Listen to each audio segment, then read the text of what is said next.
part of being a successful politician is meeting voters where they're at. Does the country look more like when Donald Trump won in 2016 with his strategy and being Trump, or more like 2020 when Joe Biden won from the basement? I think it looks like 2024, which is not either of those things. And that's something Mr. Trump's having a very difficult time coming to grips with. Leland, he's been nominated 3 consecutive times by the Republican Party. It's never happened before. Since he came down the escalator in June 2015, he has been the center of American politics for more than 9 years. And it's beginning, some people think, to get stale. Well, we'll see. He's now on the stump again with a Jewish event at Bedminster. Introductions beginning there. You can see Miriam Adelson, the big donor, one of the largest donors in the Republican Party for this event. We'll wait until the president takes the stage. You're seeing a realignment in American politics. I think that is very clear. It started perhaps in 2016 with working men and women. Now we're seeing it with the Jewish vote in America realigning. Where are there opportunities for Donald Trump now in the next 90 days? He has to find some people who aren't already with him and talk to them.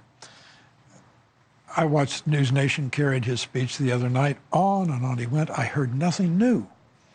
He's got the people, Leland, they're like Deadheads, the kind of people who follow the Grateful Dead from one concert to another. I'm familiar with the concept. Okay. Yeah. Well, Barton Swaim of the Wall Street Journal met someone at a Trump rally in North Carolina who said it was his 85th Trump rally. Think about that. It's a cult, it's entertainment, it's fun, it's tribal, it's warm, it's a community, but it doesn't expand anything. Right. Elections are additive. That's what we always figured out. That's what Donald Trump figured out in 2016 when he realized that he could add to typical Republican voters white working class voters. Part of what he did in that was turn Hillary Clinton into a villain. And he really led that charge. People forget how unpopular he made her. He's trying to do that with Kamala Harris about the issues. Take a listen. I think that we're hitting a nerve. I think this is a different kind of a race. All we have to do is define our opponent as being a communist or a socialist or somebody that's going to destroy our country. That's pretty strong language. Communists destroy the country. I'm not sure that people are going to buy that. They might find it more plausible to say she's not wise, she's not what we need. She would make government more oppressive, regulatory, and annoying.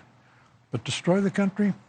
Maybe they ought to turn down the rheostat of the rhetoric just a bit. Well, if we just want to be fair in terms of how it worked, in 2016, people told him to turn it down, and he kept turning it up, and it worked.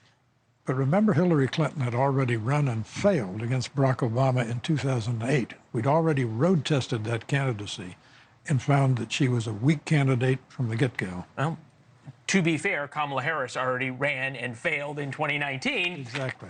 And road tested, and she failed a lot earlier than Hillary Clinton did. Yes. She didn't even make it to Iowa. There is a theory that the Trump campaign is working with, is by doing these press conferences and by having these events, it is drawing attention to the fact that Kamala Harris is giving speeches on the teleprompter and then taking precisely 0 questions from the media, which is pretty stunning for a presidential candidate, any presidential candidate, but especially one at this moment in the campaign.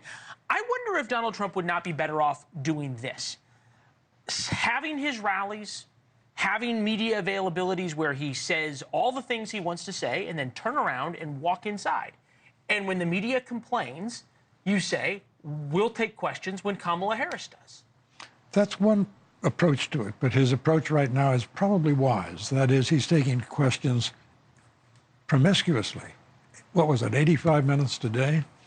So I just want to mark the time, 7:07 on August 15th. George Will says what Donald Trump is doing is wise. Yes, a first. But in the sense that the contrast is striking, that he will say anything to anyone at any time, and she will say nothing to anyone ever. And that's deadly. She is allowing there to grow a narrative that's the first chink in the armor, and if you will, a first subtraction from the momentum that she's been able to get from the media, which is now feeling slighted. Thanks for watching. Go to joinnn.com to find NewsNation on your television provider. And don't forget to click the red subscribe button below to get more of NewsNation's fact-driven, unbiased coverage.